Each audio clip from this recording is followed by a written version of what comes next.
欢迎回来，这是超级赛博仓鼠，我是仓老师。之前3月份我们就出过一期 G16的评测啊，当时就给我很好的体验。这期是我手边的 G16，但是有些不同。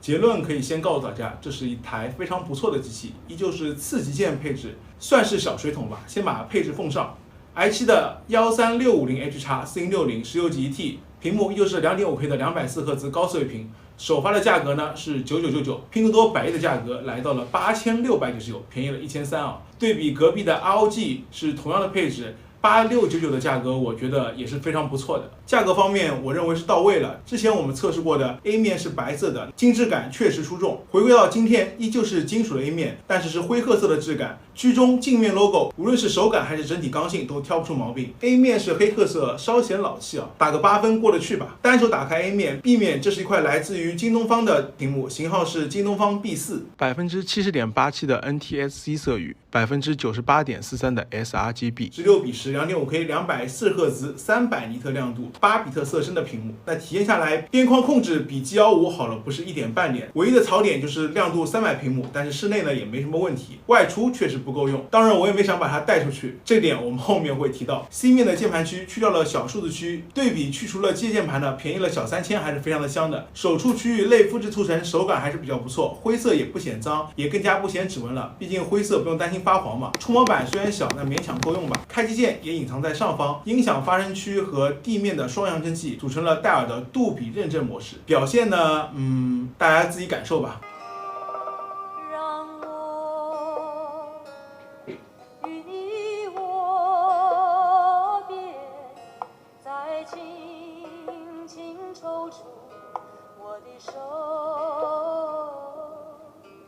是那样万般无奈的凝视，渡口旁找不到一朵相送的花。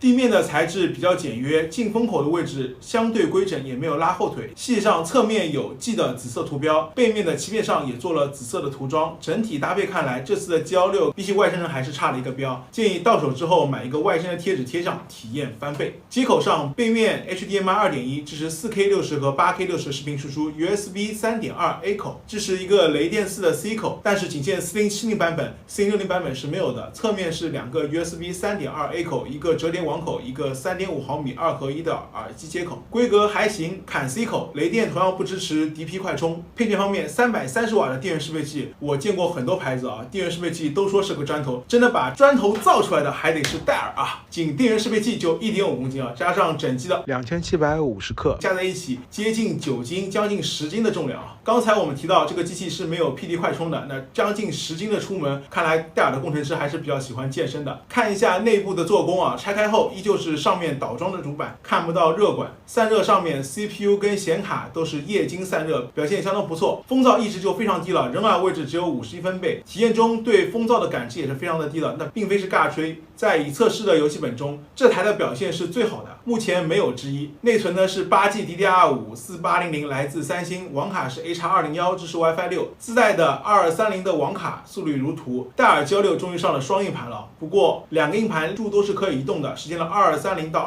2280的切换，确实是让我这个土狗开眼了。其实这个功能呢没有多大的用处，目前2230的固态一直是掌机、相机或者是轻薄本上的主力，主要还是为了节省内部的空间。那同价位下2280跟2230来说也差不了多少，但是2280的散热会好很多。个人建议，如果说自己后续加硬盘的话，还是加2280的。电池容量82瓦时，整体的内部空间利用率还是比较高的，做工来说还是很不错的。一线的功底还是有说法。跑分环节，室温25度，控制中心开启性能模式，独显智联 CPU i7 的13650H x 23单核1821分，多核21002分，在 CPU Z 单核750分，多核8797分。那如果是这颗 i7 的13650H x 在 G16上同样不止如此，这颗 CPU 在单考中测试声音非常的小，并且配备了330瓦的适配器，那当然不能浪费了，在 XTU 中进行 CPU 的小小的超频会拉满，你会得到一个峰值185瓦的功耗。那然而超上器对实际应用的体验不是很大，建议小白不要去尝试。这个功耗绝对够你拉满了。3D Mark TanSpy 跑分10599分，那属于正常水平。单烤环节 CPU 90瓦，86度，3.47G 赫兹，显卡140瓦。81度，2280兆赫，温度控制还是比较优秀的啊。双烤环节 ，CPU 降频到了35瓦，温度76度，1.88G 赫兹，显卡130瓦，84度，2250兆赫，双烤最大风噪才50分贝左右。这个数据可以来说相当亮眼了，但是我感觉远远没有摸到这个模具的天花板。游戏测试环节，2077超级光追未开大力水手补帧20帧，全开之后70帧，大表哥2未开大力水手58帧。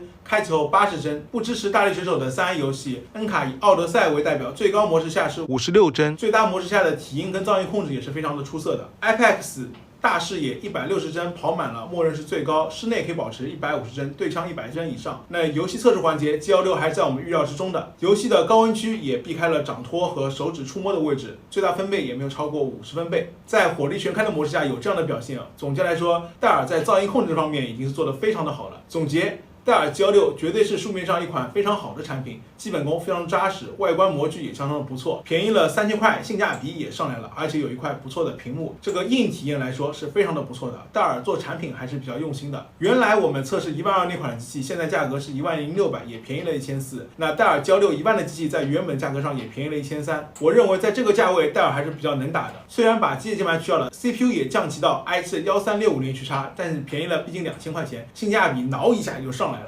我真心希望戴尔 G16这种基本功扎实的机器的出现。总结一下优缺点吧。优点一就是价格不算贵，第二就是内部做工双液晶非常的优秀，风噪压制这一块算是给足了。今年我体验过最好的散热解决方案。第三，机器的质感绝对是 T0 级别的。那我们说一下缺点吧。第一个就是旅行重量了，那3公斤的机器加上1.5公斤的充电器，确实带来带去还是比较累的。第二点就是不支持 PD 快充，只有4070以上的版本才支持，这点我觉得不是很好。第三点就是2230的固态，那固态的温度是没有办法控制的，温控的话还是2280的固态好。如果有条件的话，自己可以换一根，把2230的固态当做铜盘使用。最后是下面的购买建议了。今年的游戏本更像是移动的台式机，放弃了便捷的 CPU， 直接干性能了。一线的方向都是如此，续航方面就不够看了，必须吃满功耗才能跑得动嘛。如果你对 CPU 的性能非常的需要，渲染方面的要求非常的高，那如今的 CPU HX 系列对你来说是非常值得的。那如果你需要跑来跑去，那么 i9 的 1390H、R9 的7940，电池容量在80瓦以上，至少支持6个小时移动办公的产品才更适合你。希望我们的分享对你的购买体验有一点点帮助。最后求一个关注和3连支持一下。以上就是本期的所有内容啦，这里是超级赛博仓鼠，我是仓老师，我们下期再见，